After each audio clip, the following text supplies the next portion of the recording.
Hello friends, welcome back to our channel socio friendly.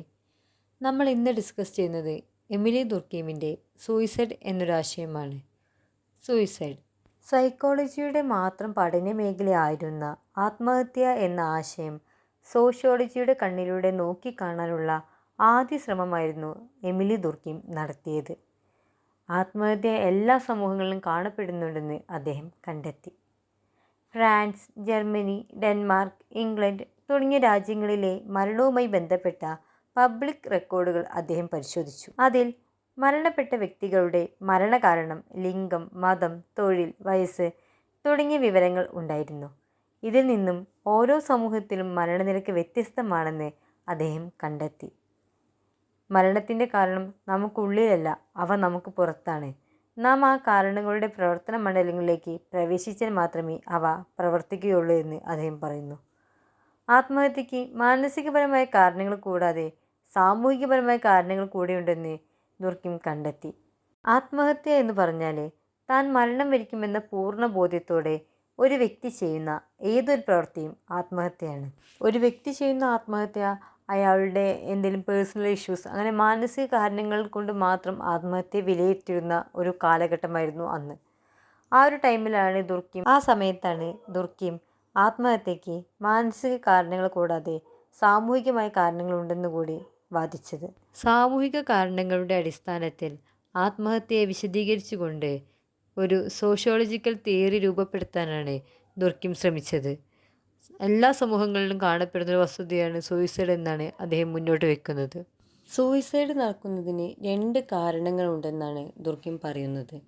ഒന്ന് social integration, മറ്റൊന്ന് social force. ഇവയിലുണ്ടാകുന്ന തീവ്രതയോ തകർച്ചയോ ആത്മഹത്യക്ക് കാരണമാകുന്നുവെന്ന് ദുർക്കീം വാദിക്കുന്നു. Social integration വ്യക്തികൾക്ക് അവർ ജീവിക്കുന്ന സമൂഹവുമായി വൈകാരികമായും സാമൂഹികമായും തോന്നുന്ന മനോഭാവത്തെയാണ് സോഷ്യൽ ഇൻ്റഗ്രേഷൻ എന്നതുകൊണ്ട് അർത്ഥമാക്കുന്നത്. സമൂഹത്തിനോട് സ്നേഹം, ഐക്യം, പ്രതിബദ്ധത, അങ്ങനെ എനിക്ക് തോന്നുന്ന ഒരു റിലേഷൻ ഇല്ലേ, അതാണ് സോഷ്യൽ ഇൻ്റഗ്രേഷൻ. മതം, കുടുംബം, രാഷ്ട്രം തുടങ്ങിയ സാമൂഹ്യ സ്ഥാപനങ്ങളിലൂടെയാണ് സോഷ്യൽ ഇൻ്റഗ്രേഷൻ വ്യക്തികൾ സമൂഹത്തിൽ സ്ഥാപിച്ചെടുക്കുന്നത്. ഇതിലൂടെ വ്യക്തികൾ സ്വാർത്ഥമായി ചിന്തിക്കുന്നതിനെ തടയുന്നു.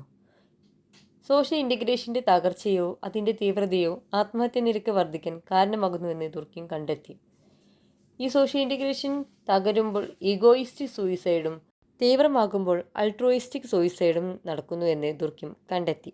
അടുത്തത് സോഷ്യൽ റെഗുലേഷൻ.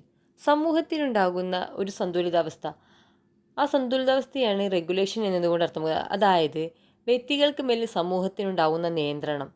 ഈ സോഷ്യൽ റെഗുലേഷൻ്റെ തീവ്രതയോ തകർച്ചയോ സൂയിസൈഡിന് കാരണമാകുന്നുവെന്ന് ദുർക്കീം പറയുന്നുണ്ട്. ഈ ഒരു സന്തുലിതാവസ്ഥയ്ക്ക്, ഈ ഒരു സമൂഹത്തിൽ ഈ ഒരു വാല്യൂസിന് മാറ്റം ഉണ്ടാകുമ്പോൾ അനോമിക് സൂയിസൈഡ് നടക്കുന്നു. സോഷ്യൽ റെഗുലേഷൻ തീവ്രമാകുമ്പോൾ, അതായത് സമൂഹത്തിന് കൺട്രോൾ, ഒരു വ്യക്തിക്ക് മേലുള്ള കൺട്രോൾ കൂടുമ്പോൾ ഫേറ്റലിസ്റ്റിക് സൂയിസൈഡ് നടക്കുന്നുവെന്ന് ദുർക്കീം കണ്ടെത്തുകയുണ്ടായി. സമൂഹമായിട്ടുള്ള വ്യക്തിയുടെ വൈകാരികവും മാനസികവുമായിട്ടുള്ള ഒരു ബന്ധം, ആ ഒരു ബന്ധം, അതാണ് സോഷ്യൽ ഇൻ്റഗ്രേഷൻ. അതിൻ്റെ തകർച്ചയോ തീവ്രതയോ ആത്മഹത്യയെ കാരണമാകുന്നുണ്ട്. അതുപോലെ തന്നെ സമൂഹം വ്യക്തിക്ക് മേൽ ഇങ്ങനെ കൺട്രോൾ ചെയ്യും. സമൂഹത്തിലെ നിയന്ത്രണങ്ങളൊക്കെ, സമൂഹത്തിലെ വാല്യൂസിന് പുറത്തേക്ക് കിടക്കാൻ വ്യക്തിക്ക് സാധ്യമാവില്ല. ആ ഒരു സിറ്റുവേഷൻ കൂടുമ്പോഴും അത് ഇല്ലാതാകുമ്പോഴും സമൂഹത്തിൽ ആത്മഹത്യ നടക്കുന്നുവെന്നാണ് ദുർക്കീം മുന്നോട്ട് വെച്ചത്. ഇനി നമുക്ക് ഈ ഓരോ ആത്മഹത്യ, അതായത് egoistic suicide, altruistic suicide, anomic suicide, fatalistic suicide, ഇവയൊക്കെ എന്താണെന്ന് ഡീപ്പായിട്ട് പറയാം. First, egoistic suicide. ഒരു വ്യക്തിക്ക് തൻ്റെ സമൂഹത്തിനോടുള്ള പ്രതിബദ്ധതയും അടുപ്പവും നഷ്ടപ്പെടുകയും സ്വകാര്യ ജീവിതത്തിലേക്ക് ചുരുങ്ങിപ്പോവുകയും ചെയ്യുമ്പോൾ നടക്കുന്ന ആത്മഹത്യയാണ് ഈഗോയിസ്റ്റിക് സൂയിസൈഡ്. അതായത് നമ്മൾ നേരത്തെ പറഞ്ഞ സോഷ്യൽ ഇൻ്റഗ്രേഷൻ ഇല്ലാതാകുമ്പോൾ സമൂഹവുമായിട്ട് യാതൊരു കമ്മിറ്റ്മെൻറ്റും അവർക്കുണ്ടാവില്ല. ആ ഒരു സിറ്റുവേഷൻ നടക്കുന്നതാണ് ഈഗോയിസ്റ്റിക് സൂയിസൈഡ്. ഈ ഒരു ഇതിൽ വ്യക്തി സ്വാർത്ഥനാവുകയും പൊതുകാര്യങ്ങളിൽ താല്പര്യമില്ലായ്മ, അതിന് കടന്ന ഇൻഡിവിജ്വലിസം തുടങ്ങിയ കാരണങ്ങളാൽ വ്യക്തികൾ ആത്മഹത്യ ചെയ്യുന്നുവെന്ന് അദ്ദേഹം പറയുന്നു. വ്യാവസായിക വിപ്ലവം ഏറ്റവും വലിയൊരു കാരണമായിട്ട് ദുർക്കീം പറയുന്നുണ്ട്. ഈ വ്യാവസായിക വിപ്ലവം വ്യക്തികളെ സ്വതന്ത്രയാക്കാൻ കാരണമായി, വ്യക്തിഗത ജീവിതത്തിന് പ്രാപ്തരാക്കാൻ ഈ വ്യവസായ വിപ്ലവം വലിയൊരു കാരണമായി മാറിയെന്ന് ദുർക്കീം മുന്നോട്ട് വയ്ക്കുന്നുണ്ട്. അടുത്തത് അൾട്രോയിസ്റ്റിക് സൂയിസൈഡ്. ഈ ഒരു ഈഗോയിസ്റ്റ് സൂയിസൈഡിൻ്റെ ഓപ്പോസിറ്റാണ് അൾട്രോയിസ്റ്റിക് സൂയിസൈഡ്. ഒരു വ്യക്തി തൻ്റെ സമൂഹത്തിനോട് വളരെയധികം കൂറും പ്രതിബദ്ധതയും അടുപ്പവും കൂടുകയും തൻ്റെ വ്യക്തികാര്യങ്ങളോടുള്ള മനോഭാവം കുറയുകയും ചെയ്യുന്നു. വ്യക്തിയേക്കാൾ പ്രാധാന്യം സമൂഹത്തിനായിരിക്കും. നമ്മുടെ ഈ സൈനികർ, മിലിറ്ററി, അവർക്ക് എന്താണ്, അവർക്ക് സമൂഹം, നമ്മുടെ രാജ്യത്തിനോടാണ് കൂറുള്ളത്, രാജ്യത്തിനോടാണ് സ്നേഹം, രാജ്യത്തിന് വേണ്ടിയിട്ടാണ് അവർ വർക്ക് ചെയ്യുന്നത്. അതേപോലെ തന്നെ നമ്മൾ എന്താ പറയുക, ഈ ഒരു രാജീവ് ഗാന്ധിനെ കൊന്ന ആളെയും, പിന്നെ സതി എങ്ങനെയാണ്, അവർ സ്വന്തം കാര്യം നോക്കുന്നില്ല. അവർ ഇനിയിപ്പം അവർക്ക് എന്തായാലും അവരത് അക്സെപ്റ്റ് ചെയ്തേ പറ്റൂ. അത് അവരുടെ ഒരു ആചാരമാണ്, അവർ ആ സമൂഹത്തിൻ്റെ ഒരു നിയമമാണ്, അത് അവർ അക്സെപ്റ്റ് ചെയ്തേ പറ്റൂ. അങ്ങനെ പിന്നെ ചാവേർ, മാമാങ്ക ഫിലിമിലൊക്കെ കണ്ടിട്ടില്ലേ, അവരെന്താണ്, അവർ ആ സമൂഹത്തിന് വേണ്ടി അവർ സ്വയം മരിക്കാൻ വേണ്ടി പോവുകയാണ്. അവർക്കറിയാം അവർ മരിക്കും എന്നുള്ളത്, അങ്ങനെ പോവുകയാണ്. അപ്പോൾ ഇതൊക്കെ എന്താണ്, അൾട്രോയിസ്റ്റിക് സൂയിസൈഡിൻ്റെ ഉദാഹരണങ്ങളാണ് കേട്ടോ. അടുത്തത് അനോമിക് സൂയിസൈഡ്. സമൂഹത്തിലെ വാല്യൂസിന്, സമൂഹത്തിലുണ്ടാകുന്ന ഒരു സന്തുലിതാവസ്ഥയ്ക്ക് മാറ്റമുണ്ടാകുമ്പോൾ സംഭവിക്കുന്ന ആത്മഹത്യയാണ് അനോമിക് സൂയിസൈഡ് എന്ന് പറയുന്നത്. ഇപ്പോൾ ഈ എന്താ പറയുക, ഡിവോഴ്സ്, അതേപോലെ തന്നെ ഫാമർ സൂയിസൈഡ്, ഇതൊക്കെ ഇതിന് എക്സാമ്പിളായിട്ട് പറയാം. കാരണം അവിടെ ആ ഒരു സമൂഹത്തിലുണ്ടാകുന്ന എന്തെങ്കിലും ഒരു തകർച്ചയോ അല്ലെങ്കിൽ സമൂഹത്തിന് മൊത്തമായി ബാധിപ്പിക്കുന്ന വലിയ പ്രതിസന്ധി വന്നാൽ ആ സിറ്റുവേഷനിലാണ് ആളുകൾ ഇങ്ങനെ ചെയ്യുന്നത്. അടുത്തത് ഫേറ്റലിസ്റ്റിക് സൂയിസൈഡ്. ഫേറ്റലിസ്റ്റിക് സൂയിസൈഡ് എന്ന് പറഞ്ഞാൽ സമൂഹത്തിന് നിയന്ത്രണം കൂടുമ്പോൾ നടക്കുന്ന ആത്മഹത്യയാണ്. അതായത് വ്യക്തികളെ സമൂഹം കൂടുതൽ ശക്തമായിട്ട് നിയന്ത്രണത്തിൽ അതീതമാക്കുന്നുണ്ട്. ഇപ്പം നമ്മുടെ ഈ സ്ലേവ് സൊസൈറ്റി ഒക്കെ ഇല്ലേ, അടിമത്തം, അപ്പോൾ എന്താ, അടിമകളെ കൂടുതൽ കൺട്രോൾ ചെയ്യുമ്പോഴാണ് അവർ സൂയിസൈഡ് ചെയ്യുന്നു. വ്യക്തികളെ അങ്ങേയറ്റത്തെ നിയമങ്ങൾക്ക് വിധേയമാക്കുന്നു, അല്ലെങ്കിൽ ഒരു വ്യക്തിയുടെ വ്യക്തിത്വ ബോധം നീക്കം ചെയ്യുന്നു.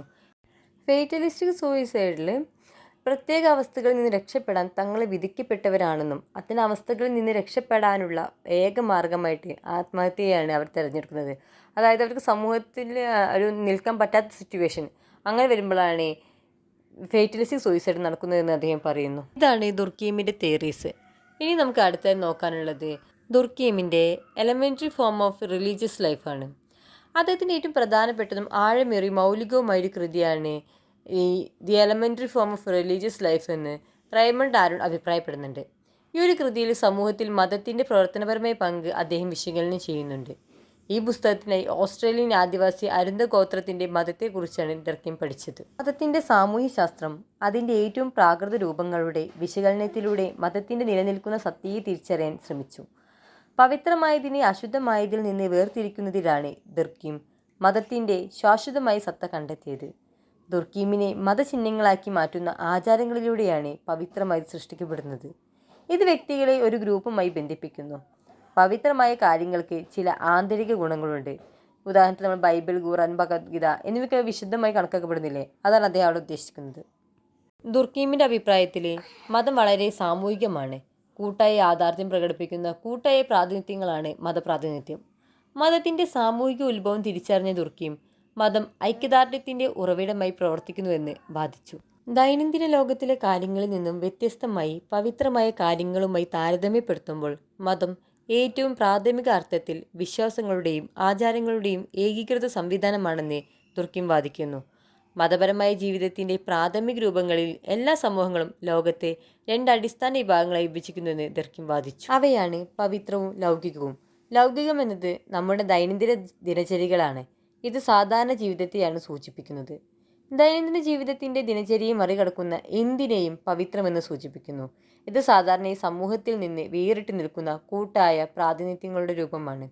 ദർക്കീമിനെ സംബന്ധിച്ചിടത്തോളം പവിത്രവും ലൗകികവും തമ്മിൽ അകലം അടയാളപ്പെടുത്തുന്നതിനും നിലനിർത്തുന്നതിനുമുള്ള കൂട്ടായ സമ്പ്രദായമാണ് മതം. ഇത് സാധാരണയായി ആചാരാനുഷ്ഠാനങ്ങളിലൂടെയാണ് നടക്കുന്നത്. പ്രാർത്ഥന ഒരു വ്യക്തമായ ഉദാഹരണമാണ്. ഒരു പവിത്രമായ ആചാരം സാധാരണ ലൗകിക ജീവിതത്തിൽ നിന്ന് വ്യത്യസ്തമായി അടയാളപ്പെടുത്തുന്നു. ഒരു മതം വിശ്വാസങ്ങളുടെയും ആചാരങ്ങളുടെയും ഒരു ഏകീകൃത സംവിധാനമാണ്. അത് സഭ ഓർ ചർച്ച് എന്ന് വിളിക്കപ്പെടുന്ന ഒരൊറ്റ ധാർമ്മിക സമൂഹമായി അവ പാലിക്കുന്ന എല്ലാവരെയും ഒന്നിപ്പിക്കുന്നുവെന്ന് ദുർക്കീം പറയുന്നു. എമിലി ദുർക്കീം അരുന്ത ഗോത്രത്തെ തിരഞ്ഞെടുത്തത് അത് പ്രാകൃതമായതിനാലാണ്. മതത്തിൻ്റെ അവശ്യ സ്വഭാവം പ്രാകൃത സംസ്കാരത്തിൽ നിന്നാണ്.